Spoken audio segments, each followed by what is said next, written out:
আসসালামু আলাইকুম আরহামতুল্লাহি ওয়া বারাকাতুহু। আমরা সবাই জানি যে মরা পশুর মাংস খাওয়া হারাম,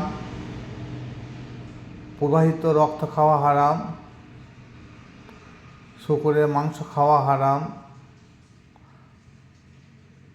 আল্লাহর নাম ব্যতীত যে কোনো পশু উৎসর্গ বা জবে করা সেটা হচ্ছে হারাম। এরপরেও আল্লাহ পাক রব্বুল আলামিন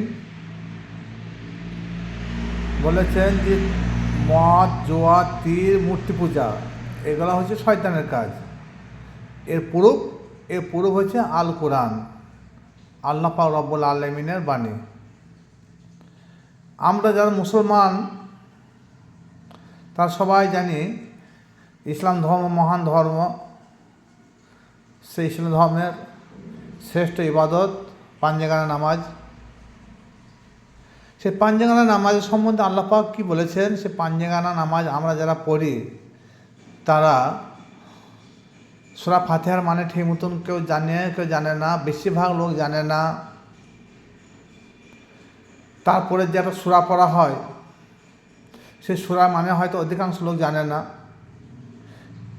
এই যে জানে না, এই বিষয়ে আমার আল্লাহ পাক রব্বুল আলামিন কী বলেছেন?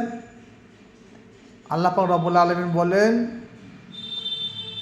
যারা সালাত কায়েম করে সেই সালাতের মর্ম বিধি বিধান তার মানে যদি কেউ না বুঝে না জানে সে যেন সালাতে যায় না। এই যে এত বড় কথা মহান আল্লাহ পাক রব্বুল আলামিন তিনি বলেছেন, এ কথা 99% মুসলমানদের অজানা। তাহলে কি সবাই সালাত করবে না? সালাত করবে, কিন্তু এর দায়িত্ব যারা এই দায়িত্বে যারা আছে তাদের কর্তব্য বলা, প্রচার করা যে হ্যাঁ তুমি সালাত পড়ো, ঠিক আছে, সালাতে যে সূরাগুলো পড়ো, সূরা ফাতিহা পড়ো, এর মানে মতলব যদি তুমি না বুঝো আল্লাহ পাক রব্বুল আলামিন তোমাকে সালাতে বা নামাজে যেতে নিষেধ করেছে। প্রমাণ সূরা নিসা 43 নম্বর আয়াত। সুতরাং যদি শুয়োরের মাংস খাওয়া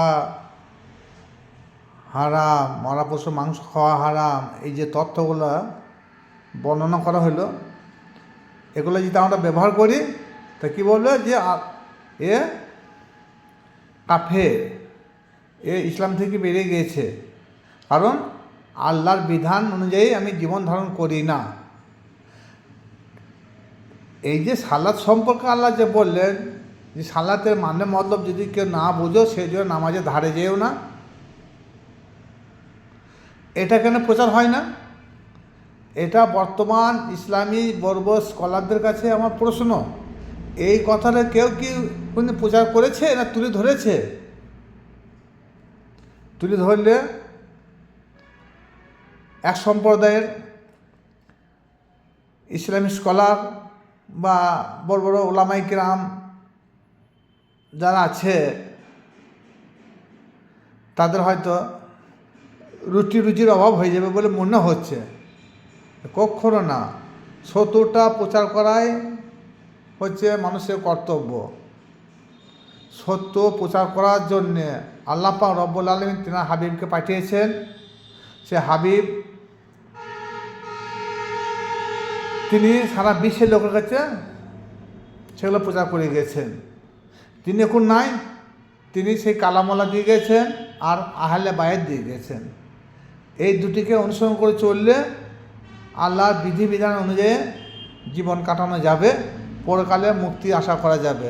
আর আল কোরআনের বিধিবিধান অনুযায়ী যদি জীবন ধারণ না করে থাকি তাহলে পরকালে মুক্তি পাওয়া খুব দুষ্কর হয়ে যাবে।